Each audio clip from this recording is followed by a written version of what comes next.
Cet ex-conducteur de bus, âgé de 36 ans et père de famille, était originaire de Trappes, Yvelines. Fiché S, il est pourtant décrit comme peu religieux et souffrait de troubles psychiatriques. Jeudi matin, aux alentours de 9h30, Kamel S, 36 ans, a mortellement poignardé sa mère de 71 ans ainsi que sa sœur aînée de 49 ans dans une petite rue de Trappes, Yvelines.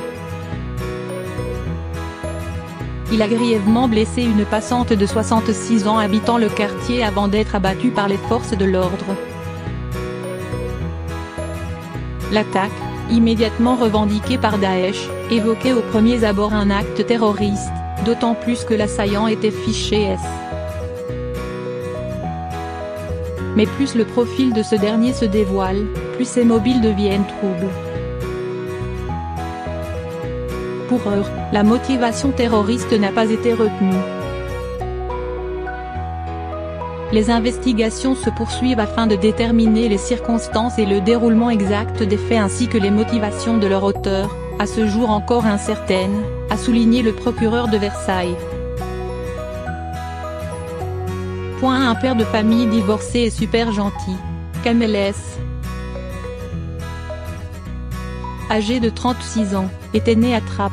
Il avait été conducteur de bus à la RATP à Nanterre jusqu'en 2016, date à laquelle il avait été licencié pour non-respect d'une clause de son contrat de travail relative à la laïcité, a fait savoir la société de transport.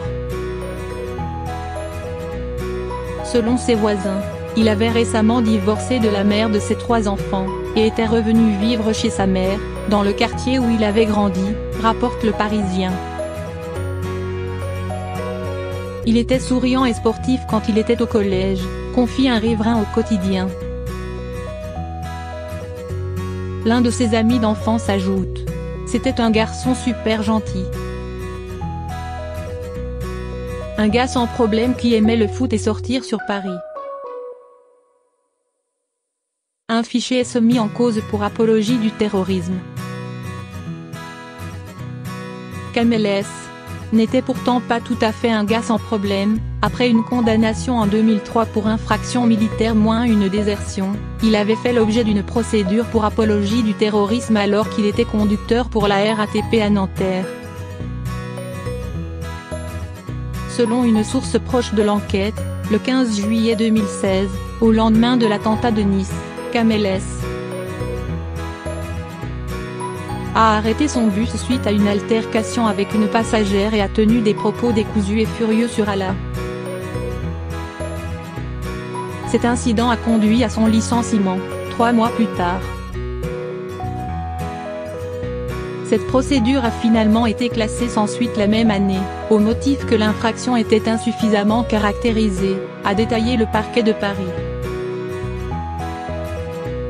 Mais elle avait tout de même conduit à son inscription au FSRT, le fichier des radicalisés.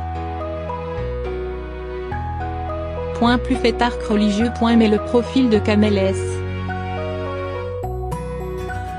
n'inquiétait pas particulièrement le service de renseignement territorial des Yvelines, surtout dans une ville comme Trappes, en proie à une très forte radicalisation de la jeunesse. L'homme n'avait manifesté aucune volonté de partir dans une zone de combat, n'avait pas fait de séjour en prison, et d'après ses proches, ne fréquentait aucun lieu de culte, explique Le Parisien. Plus encore, l'assaillant n'est pas dépeint comme attaché à la religion par ceux qui le connaissent. Dans Libération, Adama, l'un de ses amis d'enfance, assure: il n'était pas pratiquant. La piste terroriste, impossible, c'était un fêtard, qui buvait des bières et fumait des joints à l'occasion. Son ex-camarade de collège, Saïd, tient le même discours: il n'était pas religieux, il sortait sur Paris. À Trappes, j'ai vu des personnes changer, devenir très religieuses. Pas lui. Des troubles psychiatriques importants.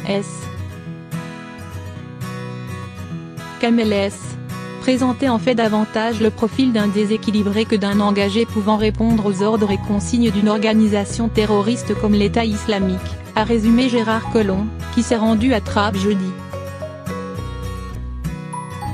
il avait un problème psychiatrique qui apparaît important.